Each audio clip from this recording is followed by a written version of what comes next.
As a former television news anchor, my guest today, Molly Trotter, has dedicated her life's work to telling other people's stories and giving them a platform for their voice to be heard. After she left the news industry, she found her calling in the world of digital marketing, helping coaches and consultants just like you, Startup Nation, through on camera coaching. Most of us need that on camera coaching. We could just be better at it. As soon as we see that flickering red light and we speak it to an inanimate object and not a person, we freeze up, don't we? So she's going to guide us through how to really push through that.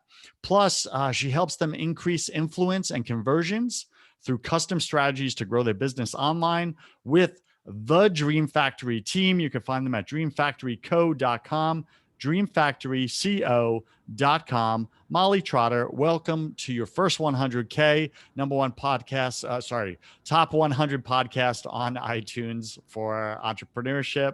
Go ahead and fill in some of the gaps in that intro, would you? Oh, I love it. Well, hey, it could be number one. We're getting there, right? I mean, just the success that you've had so far and just the people that are so attached to listening to these stories. You do such a great job, Joseph. And gosh, I don't think I could do any better on my intro than what you gave. And I appreciate it. And I'm just excited for what's about to flow through here. That's awesome. Thank you. And I think I just got busted, Startup Nation, in some of my own self-talk just came out, right? Number one podcast, right? I'm setting the goal. I'm setting the intention. Right now we're top 100. Now my other podcast, the faith-based one, Broken Catholic, is number one podcast on iTunes for Protestants and Catholics. So we got one number one show. We're going for two. Need your help, Startup Nation. So make sure you share this with people you love and care about. Your favorite episodes. And I'm sure Molly's episode is going to be one of your favorites. So Molly, go ahead and share something personal about you that very few people in your business life actually know. Gosh, I would say, I mean, considering this is all about income and transparency here and breaking through to your first 100K, I would have to say it took me till I'm 30 now, and I'm fine with aging myself. It took me till I was about 28, almost 29 to break through even to 50K, you guys, even to 50K. I was stuck at like the 30 to 40 mark for so long from being a news anchor and reporter. People think it's the glitz and the glam. It's definitely not for the money. That's for sure. I had to take on a mountain of debt in order to survive. Not one, not two, but 3 credit cards. So still getting rid of that because out of survival as an entrepreneur. But it took majority of my life until about a year and a half ago to break through to even 50. And now hitting my first 100K a little bit less than a year ago, it was just so freeing and so exciting because that financial thermostat and what you believe you should have, plus the action behind it is so real. When somebody opened that up to me, 3 years ago I was like, oh my gosh, I've been around this like 30 to 40K financial thermostat. So frustrating. But you really have to get things going in the front end, and it takes so much work. And then once you break through to, 6, multiple 6 and growing a team to get to 7 figures, I'm not going to say it's a breeze, but it feels so good and it moves a little bit faster. At least it has for me. So for all the people out there, they're like, man, I cannot get past this 30, 40, 50, 60K. This is so frustrating. There's a financial thermostat aspect to it, but I'm sure we're going to go into more, and I'm sure you have other questions, but that's something that a lot of people don't know about me, because that's not the sexy part you want to put out on social media is, hey, look, I'm broke and I'm trying to put a good face on, but we're struggling here, being an entrepreneur full time. And that's just part of my story. Molly, I love that you went there, because isn't that what everybody's doing? They're all putting on this looking good mask, right? Look at me, I'm crushing it. I got the Ferrari, I got this. Meanwhile, they paid for a weekend they rented the darn thing, and they're going home broke. They're in debt. They're living way outside their income, etc. And this is the majority. We can be real. This is the majority of Americans are showing up that way. Now, it doesn't feel that way, Startup Nation, does it? It feels like you're the only one, right? You feel alone in that 30 to 40K. You're stuck. Why is it working for everyone else? Why isn't it working for you? This is the struggle, right? For many of us. So I love that Molly just went there. She was so open and transparent and vulnerable about it. She finally crossed the 6-figure mark. Now she's in momentum. So she's right. It does get easier and easier once you cross that milestone, that initial milestone. And you're like, wow, I really do have a business. This is working. People are really paying me for this. They're coming back back and repeating. They're referring business to me. Man, what does that do for your confidence, Molly? Where did it take your confidence when you started to get that financial thermostat matching the results, right? Like it started to come in.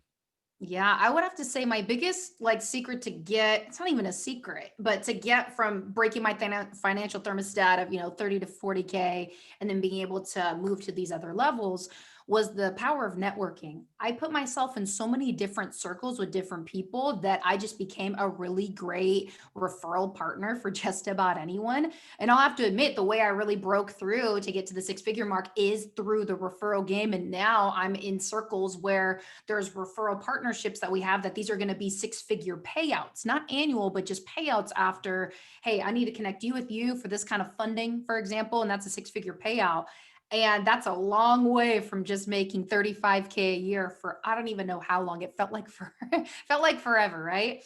And so it's the networking piece right there is the key piece. And then of course, now with the businesses that I do have with my one-on-one coaching and working with the Dream Factory, like the biggest differentiator that got me into this space is who I was working with, the mission and what it is that we were doing.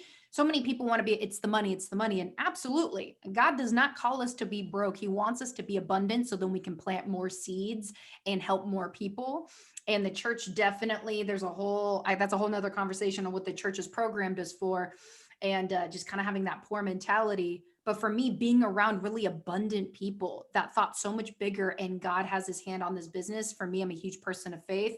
That made all the difference. So now the mission really shifted of I need to get out of this financial poverty state into whether this program, this service is for people, whether it is or it isn't, doesn't matter. I believe in it 100%.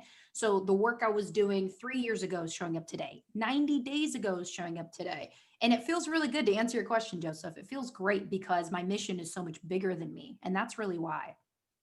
So how did you make that shift, right? First, but before you go, how you did it, and we're going to get your top 3 tips or strategies for Startup Nation. But before we go there, what was the number one thing holding you imprisoned in the 30 to 40K, whatever container, if you will? Because so many listeners are right there, or they're in the 50 to 60, the 70 to 80. They're stuck in this just something they just can't get out of. It's like a glass house. They could see where they want to go. They could see everyone around them getting there, but they can't get out themselves. What was the number one thing that was holding you down?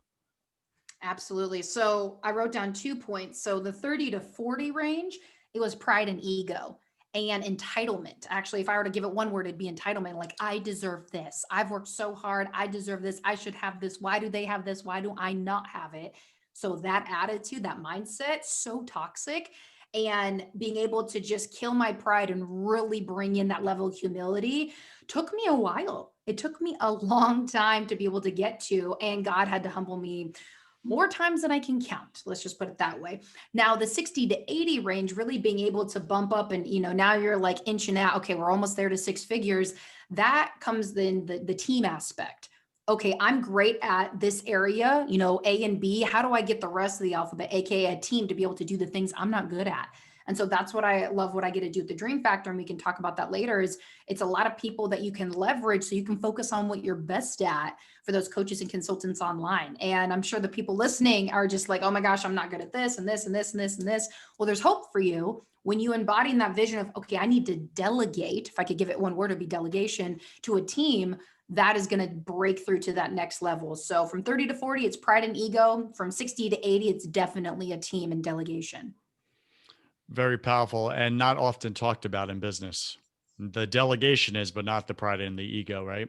And you're right, Mhm. that's toxic. It holds you down because you show up a certain way with those around you when you are networking. You're showing up with this feeling of entitlement. And it's nobody wants to be around that. They're like, man, I hustled and grinded my way to the top. And now I'm killing it, crushing it. I'd love to help this person, but man, their ego's in the way. And honestly, they need to hit rock bottom first. So we back off, right? And we don't give the hand out or the hand up, right? So thank you for going there. That's powerful. All right.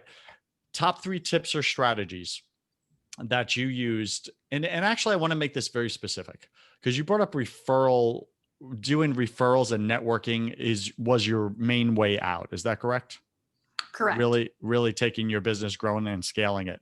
So you said the people I surrounded myself with, I changed those people and then I networked with them and built value, et cetera. So what are your top 3 tips or strategies to find the right people to network with? Because there's plenty of people that we network with that are the wrong people, and we spin our wheels and pass business cards, but nothing ever comes out of it.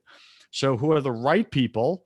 What's the strategy then to really get them to buy into what you're up to, your vision, as well as hear theirs? And then third, how do you execute a referral partnership that actually pays you or does that large 6-figure payout? Because a lot of people do not know how to do that part, right? Oh, these are Because good questions. and then I'll tell you straight out, Molly, I refer people left and right. And that third part, I haven't mastered yet. Like I watch them, I've introduced people, right? And they put together multi-million dollar deals and I didn't get a piece of anything.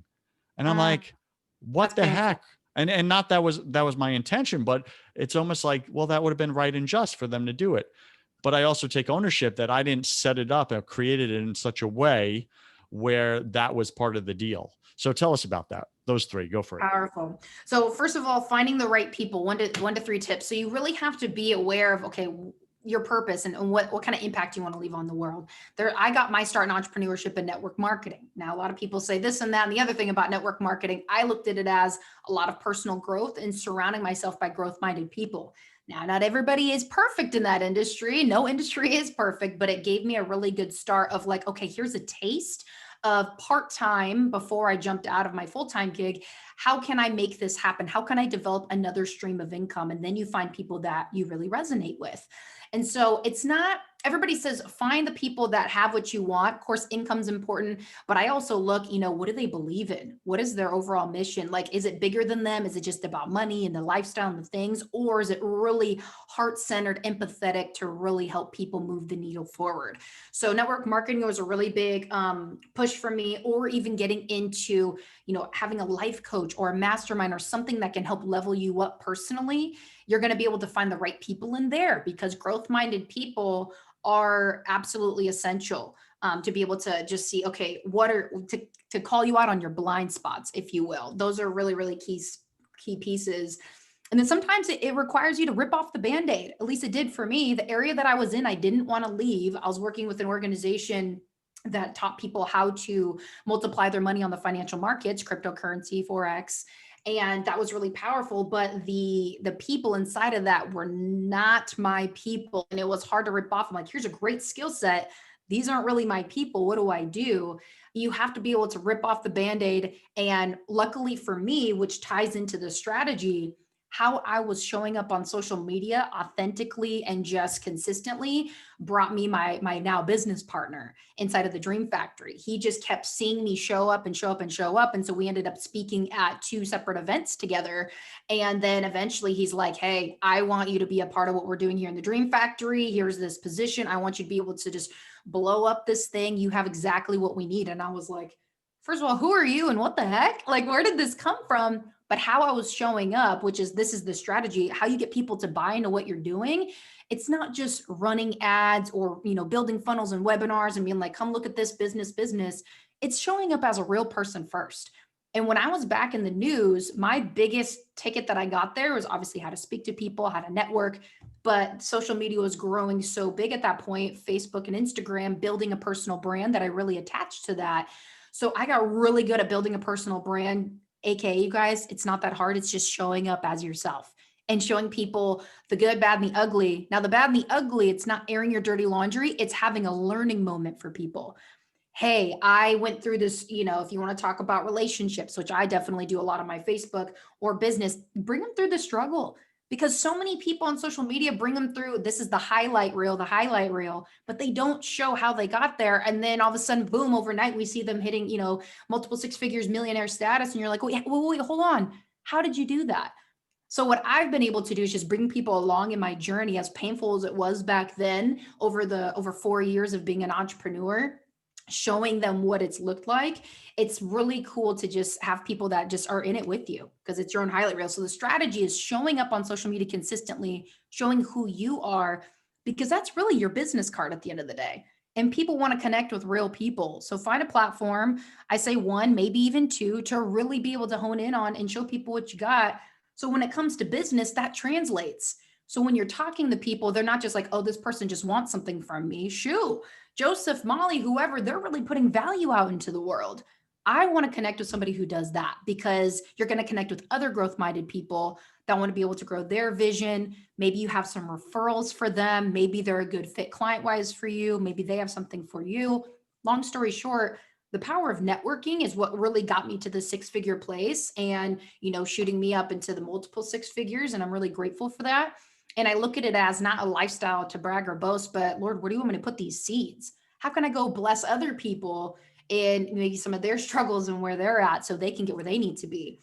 But to So let me pause you right there, Molly. yeah, go ahead. First off, fantastic. I love the first two. Looking forward to the third.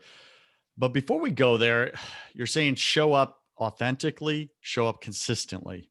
Mhm. Don't air your dirty laundry, but share part of the pain, the struggle, but the lesson you're learning from it as you're in it, or you've already learned going through it.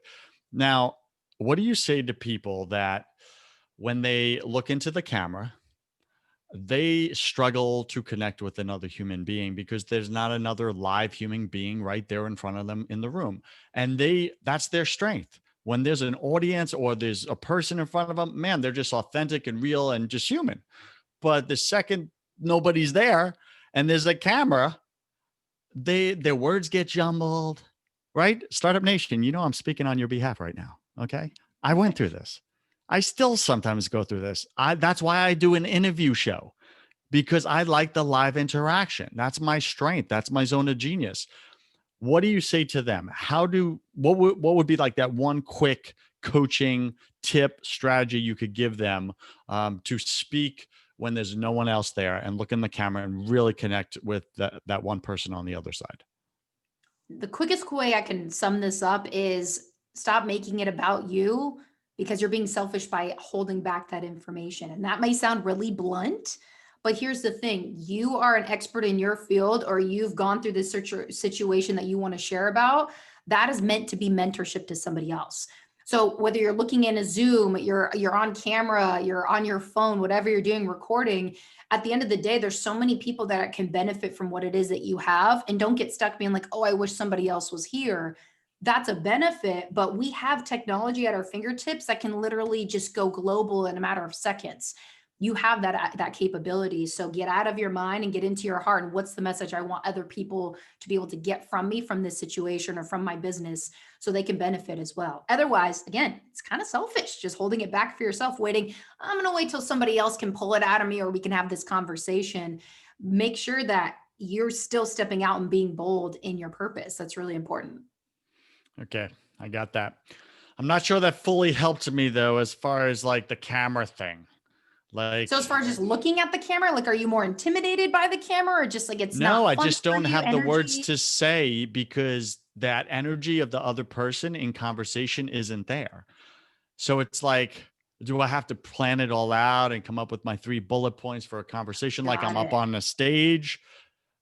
Like, what's the proper way to do that for Startup Nation and myself? I'm asking for real.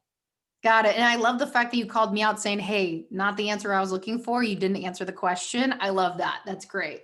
And so what I would say to that is absolutely come up with the, okay, here's my topic. Here are my bullet points, 1, 2, 3. If it's just going to be you, short and sweet is great. Like if you could go 10 to 20 minutes, awesome for consumability, but really map out what you want to say and make sure you have a couple points. And for me, like I'll have a ring light, my phone in the middle if I'm recording something, and have like a sticky note right there near the camera, like where I have to look into, just to be able to refer. Because my brain, I've been speaking, being in the news for almost 5 years, and now we're almost 10, like 5 years after that. So 10 years of doing this.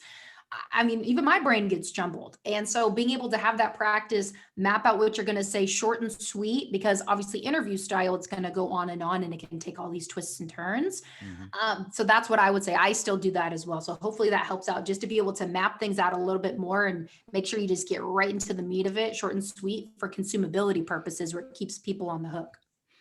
That does help out. And that was a very tactical answer. So thank you for that. That is how I have done it, where I've gotten through it. I have Post-it note, ring light, 3 bullet points, right? And it's the same thing when I go on stage. You could put me in front of 10,000 people. I'm gonna have a little post-it with my 3 bullet points. Mm-hmm. That's it, right?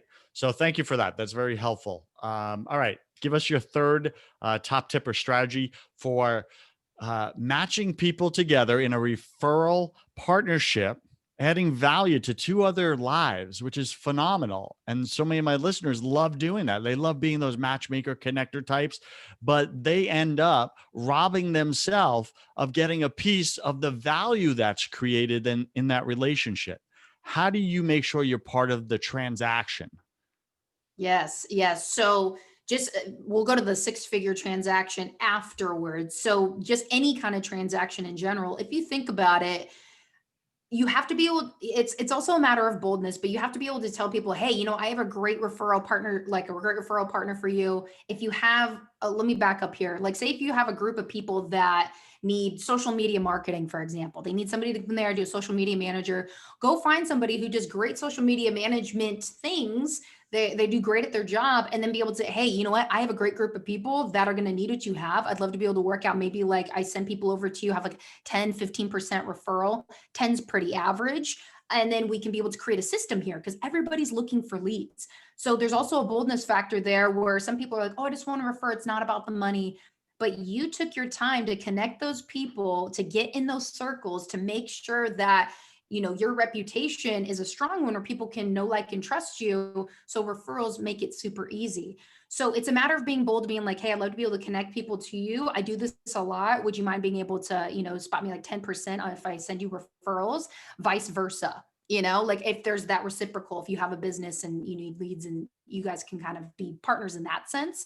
So it does take a level of boldness. And think about it this way, if you're struggling with that mindset piece, again, you're taking that time. You put yourself in those circles, you met those people, you've built that rapport. Now you're making connections that the person you're sending, the person that you're referring to, like they would have never been able to connect otherwise without you.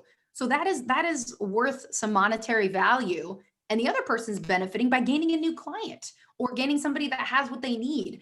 Don't be afraid to ask for that. So for me, I was just a matter of, you know what? We refer things all the time. Why not get a little piece in there? And 10% may not be anything crazy, just depending on what the deal value is. But some of these coaches, it's a monthly that comes in. And so you're getting paid now residuals because you brought that one person in and you did them a favor, because that 10% is small compared to the 90% that they're receiving from a client they would have never had. So you really got to sink in with that, because again, we refer things all the time. Restaurants, clothing, appliances, electronics, like we're constantly referring podcasts, and people are making money off all these things, and that's great. You should too. Don't have that poor scarcity mentality of like, oh no, I don't need this. Use it, and then maybe use that referral cash to go, fund something, pay off debt, be seed somewhere to benefit somebody else. Whatever you feel good about, you deserve it. You deserve it. You made that connection. Okay, Startup Nation, I hope Molly is inspiring you to really step into some matchmaking. There are people on one side and people on the other side that really are looking for each other.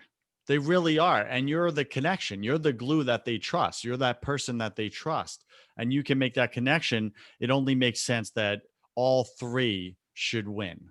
Right. Yes. And I've always looked for triple wins, not just a win-win. I know that's the popular cliche, but I look for triple wins. It's got to be a win-win-win or I don't do the deal. Now, Good. Molly, let's talk about how do you make sure after they say, yeah, I'll do the 10% with you. That sounds great. Send me the leads. You send them the leads close. They don't tell you they closed. You're kind of following up with them. You're chasing, getting updates. Hey, did it ever work out with John? Like, hey, what's going on? Or you do a residual, right? A monthly package, and you find out that the client signed with them, but they send you 1 or 2 payments and then they just go invisible. Like, how do you make sure that you're getting paid and you're not chasing down your referral partners? Is that a clear question? Absolutely. And I'm sensing, have you experienced this before? Is this personal? Does it hurt? Did I just press a button or a deep wound? No, not at all, Startup Nation. Only 100 of them, but go ahead. Oh man, that I can honestly say I have not experienced that before. But there is some groundwork in the beginning where I'm connecting two people, and I consider myself a follow-up queen. Like, I will be that annoying person because I want to know how it turned out. Not necessarily, hey, I want to collect this check, but I'm like, hey, was this valuable? Is there going to be something that comes together here? And I really vet people before I even do any kind of transaction, because possibly what you might have experienced is somebody who's maybe not as integrous as you thought, and now is just making it more about them. It's like, oh, you know what, Joseph got a couple payments, he's fine, he's good, when really they wouldn't have had this client, say a $5,000 client for 12 months or whatever their program is without you. So More that's just than a matter that. of there. Oh yeah, even, I mean, that's small. Yeah, there's a lot of bigger deals Yeah. than that. Just thinking about that, I always vet people out to be like, how integrous are they? What is their energy like? Is this someone that's really going to just kind of like you said, ditch me after I get them what they need? So I really spend time developing that rapport before I put any kind of effort into it, Okay. because I'm a 100% when I'm all in. So, but on the front end, it's really following up with them and being on them, being like, hey, how's it going? How's it going? What happened here? What happened there? And then after that, making sure, okay, on the 10th of every month, when you get this monthly payment, I'll follow up with you to make sure I get this payout. And then eventually it just keeps sticking. But there is that follow-up piece too, which can get really annoying. And so I'll end up creating like spreadsheets and being able to check in with people to make sure that everything is all kosher. And if somebody does ghost me, um, then they do. And I'm like, okay, there's really nothing you can do about it. You can be frustrated and let it take your energy. And again, I haven't had that just yet off referral partnerships. But if that's the type of person that they are, then I know I'm never going to do business with them again, Mm. ever. And if it kind of gets ugly, then I'd probably let the person I referred to them being like, hey, this didn't end well. I hope that it's going well for you. I'm not trying to tarnish things, but if they really show an ugly side of them, I don't want to refer people to somebody who's ugly and not of integrity. But that's a lot on the front end that I really start digging into. What kind of person are they? Look up and maybe connect with other people they've worked with. I do my homework to know, am I stepping into a good situation? That makes a lot of sense. And that's probably why, or most likely why, you haven't run into that situation, right? So I really get that. Do you pull them into a contractual relationship where you sign, you do a digital signature of some sort saying, hey, you agree to pay me 10% for every lead that I send you? And then if so, do you hold them to that contract? Yes and yes. Even if you hold them to a contract, there's even people that don't honor that. So, AK, they're not honoring their word. And then what are you going to do? Do you want to have a lawsuit? Like, if it's a really big deal, maybe you should, because, if it's a six-figure deal, like we've mentioned before, yeah, I would probably do a lawsuit of some sort because that's pretty big. And there's usually a lot of groundwork in the front end when you have a way bigger deal, multiple six figures, that a payout, anyways. Hmm. So yeah, contracts are important just to keep people honest of their word, make sure everybody's crystal clear on the payout and the date. And here you go. So you can always refer back to something. Because I've had a lot in the past where I just do verbals because I know them and we've developed a friendship and a rapport, but still business is business, and having something on paper that's legit is definitely the way to go. Now, Molly, I'm going to ask you to send me over a template of the contract that you use, that you work so hard to create, but that it works. I mean, mine's super simple. Yeah. It's really simple. So it's, yeah, I mean, sure, by all means. But of course, I really do believe the contract is pretty basic, but I really do believe that the rapport and the digging I do on the front end really makes all the difference, because my biggest pet peeve is wasting time. Like, if Thank somebody you. wastes my time, I will, whoo, you want to see me get hot? That is it. You saw me holding. You saw me holding, girl. I did, yes. All right, awesome. So, thank you for going here with the show. I didn't know it would go to this point, but Startup Nation, I really hope that you got value out of this. And I've never had an episode where we spoke specifically about how do you really execute on creating effective and profitable referral partnerships, because there's so much gold out there, right? People are doing business constantly. They're looking for each other. You're in the mix, and there's people within your network looking for other people within your network that they're waiting for you to introduce them to, but they don't know that they even exist. And you can make that introduction, but do it prudently. Don't do what I've done and just take people at their word. It's so unfortunate, but I agree. Molly is so right. I tend to believe everyone is of integrity, because that is literally how I strive to show up in the world. And I just assume the person that looks me in the eye and gives me their word and says they're going to do X or Y, they're going to do it because that's what I go for. But unfortunately, that's not the world we live in. And that's a shame. So we got to write contracts and we got to really Mhm. just, make it set up the situation so that they really think twice about breaking their word, right? So you're actually helping them win. Even if they're, non-integrous people, they're going to go, you know what? I did sign a contract. Shoot, let me pay her. Okay, Mhm. got it. Right. So it works. So Molly, we're speaking with Molly Trotter. You can find her at dreamfactoryco.com, dreamfactoryco.com. We didn't speak anything about her company today. Um, but but she really just showed up and just gave you value, Startup Nation. And I know this is valuable to you. Molly, tell us really quickly, what's the value of delegating whatever Startup Nation needs to delegate to your company, to Dream Factory? What are you specifically going to help them with and how? Absolutely. So we work with a lot of coaches and consultants that are already usually in the upper five, most in the six-figure plus range. So at that point, they've had some success in their business, but now they're looking to leverage a team. What we get to do is we get to help them with everything from writing out their copy for their emails, funnels, webinars for lead generation, and then ads. We also can create and manage their ads. We can design and produce their funnels. So it's really being able to create a predictable lead flow. And now that everybody's online because the whole pandemic situation, it's hard to get the visibility that you need. So we're able to, through all the data that we've collected, and we've had some crazy case studies even just from last year in 2020 come out of people that are winning, because you get a lot of people that are taking their foot off the gas because they're nervous. So the ones that want to go pedal to the metal are seeing a huge return working with the team that has a lot of data to really be able to get them in front of the audience they need to be in front of their target audience. So I love Can that I I get to ask do you? that. Can I ask you a very vulnerable question? Go for it. How do you guarantee that your client's going to get those results? Do you offer some kind of guarantee? They sign up with your agency, they start working, you show them all the expert stats and everything, and they're just that rare exception that it doesn't work for. What do you do for that person?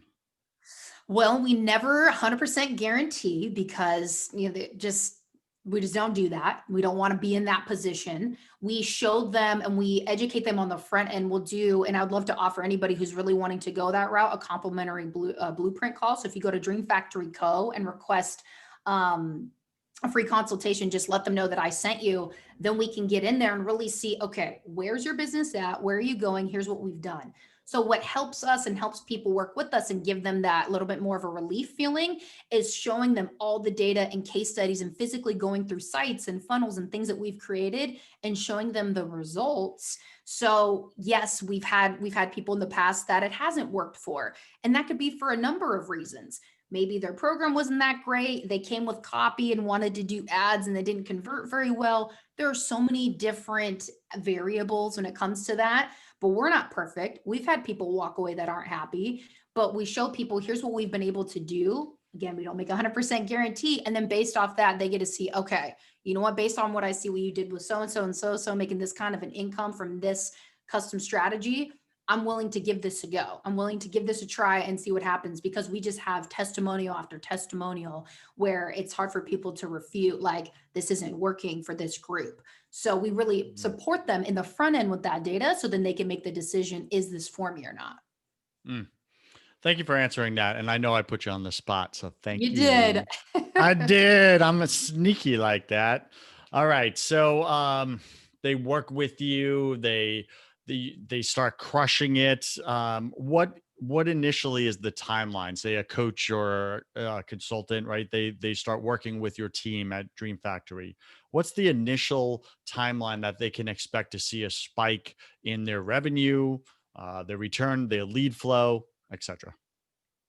On average, right now, to get everything set up, say if you had a webinar that you wanted to invite people into and you want to run people from ads into that webinar, being able to go over the copy, make sure the webinar is all created, the design and everything, and getting into ads, we tell people within that 90-day period, you'll see some type of results.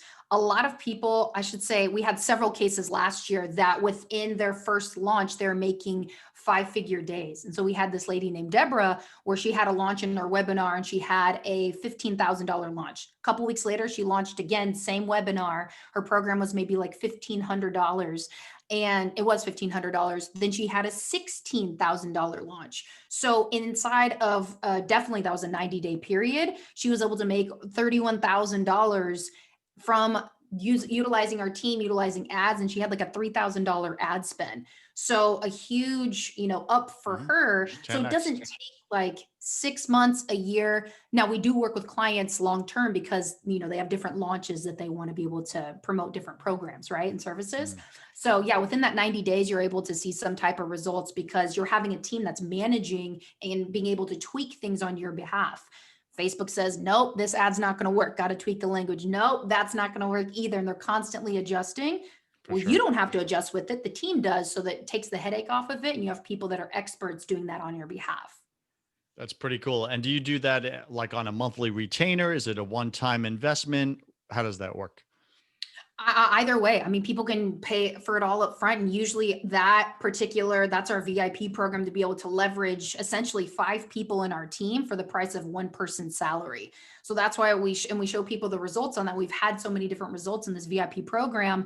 So now we're really becoming a prominent agency in this space to show people, hey, you want to leverage your time and be able to get great results. Here's the data. Here's what our team can do. You make the decision if it's for you or not.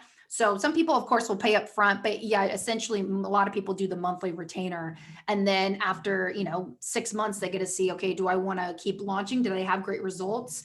And we've helped a lot of people have, 5-figure months, some even 6-figure months, some of our bigger 8-figure clients that are running a lot to their ads.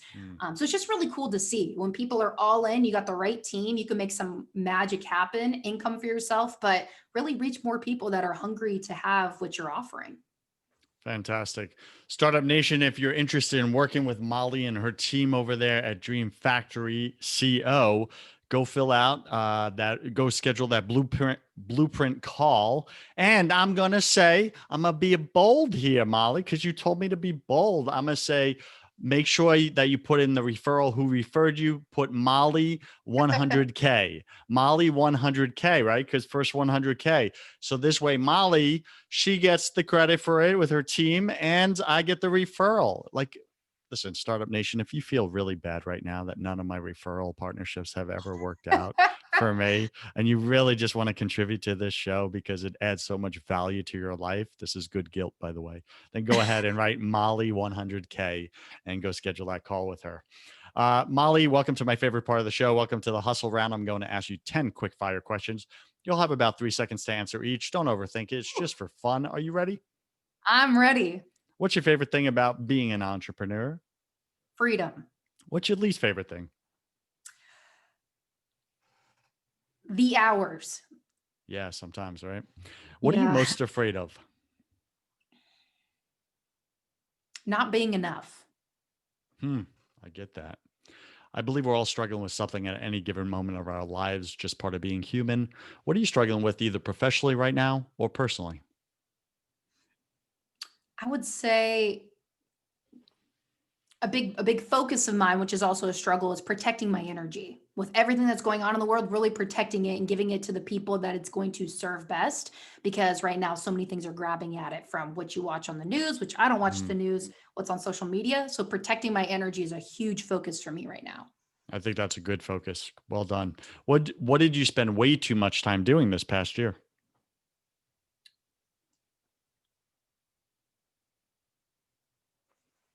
Oh man, that's good. I would say getting ready to get ready to write my first book.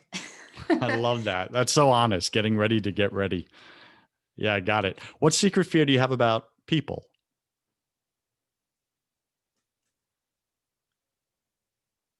I don't know if I have a fear about people. That's a great question. Secret fear about people. Like how you show up with them, how they perceive you, etc. Do you have a I secret can fear there? say, a secret fear is we were just talking about the referral partnerships, coming across people who are like pretenders, they're manipulating and they're like, oh, I'm gonna, here's my agreement with you, for example, like for a referral, and then they pull out. It's Hmm. always really disheartening. And so you could say there's a light fear there because you hope you don't come across those people. Yeah, I think they all came my direction, so you're good right now. What do you wish? What do you wish you had learned sooner in business? How to be flexible and to pivot faster when needed instead of being like, oh, this works, it's still working, it's kind of working, maybe not anymore. Pivot faster so you can move with the times, especially being in sales and being, referring people all the time. There's so many different ways you can do things. So being flexible to the approach is what I wish I learned faster. Awesome. What's a new habit you want to create? Hmm.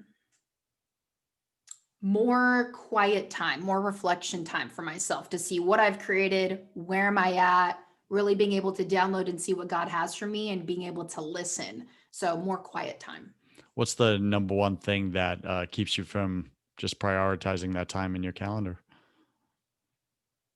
Probably just the hustle of my schedule. Always thinking, like, oh, my brain's like, what's next? What's next? And then I'm not even thinking of the day, I'm thinking of the month and then years from now. So, it's being able to be present is, Yeah, I think, what's holding me back. that was a bonus question. I slid in there. What's a bad habit you want to break? Ooh, bad habit I want to break is, oh, that's a great question. I know I have them, and now you've put me on the spot, and I can't think of, what's a bad habit I want to break. Oh, expecting me out of other people. That's a bad habit. It's like, hey, I do it this way, and if people don't show up the way I do it, then I'm getting bummed out or getting frustrated. So expecting me out of other people is something that I want to break. I've never heard it said that way. I also had that challenge. Pick three words to describe who you are now. Raw, real, and relevant. Yeah, sounds like a church. There, sure. If that's what it sounds like, I'm open for I think that. there's a church down the street. That's their tagline. Um, pick three words to describe who you were your first year in this business. Gosh, prideful, egotistical, and um, aggressive.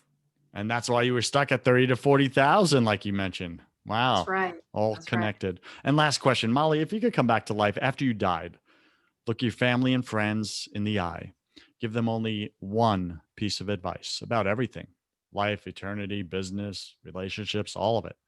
What would you say to them? Don't don't spend your life being a people pleaser. You need to be able to stand out in the light that God has given you. We all have a purpose here and stop worrying about what other people think. Just go for it. Just go for it, Startup Nation. Let's go. Any final wisdom? What's the one thing you want my listener to know about making their first six figures this year? At the end of the day, you can plan. And like I said, you can get ready to get ready. You can plan it out. You can meet all the right people, but you've got to put that action forth. You got to reach out, get into other networks. The reason why I have so many different referral partnerships with people, and even the ones that are going to be having six-figure payouts, and these are multi-million dollar deals, is because of the circles I got into. Getting into different networking groups, getting to know the person who's the leader of that group. And you just got to be bold and put yourself out there because you never know what you're going to come across. People are going to need what you have and vice versa. And you're never going to know unless you put yourself out there. And you're going to get rejected. People aren't going to want it. It's just not meant for them, but keep going anyways. All right, Startup Nation, keep going anyways. It's about persevering, planting the seeds, waiting for the harvest. If you were a farmer, you wouldn't plant the seeds and expect them to just grow and sprout within a day, would you? No, because that's not how good things grow. So if you want your business to grow well, put in the seeds, then water it. Don't stomp on it and aggressively try to dig in and say, why isn't it working? You're digging up the seeds. Stop it. Just Right. trust and move on, move forward and wait. And soon, before you know it, they will sprout and take action. We're speaking with Molly Trotter. Molly, where can Startup Nation find you if they so choose and schedule that blueprint call with you? probably the easiest way to find me is you can go to dreamfactoryco.com, and like Joseph said, you could put Molly 100K. We'll go there. Or you can find me on Instagram, Molly_Trotter, Trotter. Just say you heard me on the 100K, your first 100K podcast, and love to be able to connect with you. And Joseph, thank you so much for having me on here. We had a great start to this, quote unquote, getting this going. And I just really appreciate this opportunity. And I hope you and your listeners got value today. All right, Molly Trotter, I wish you God's love, peace, and joy in your life. Thank you.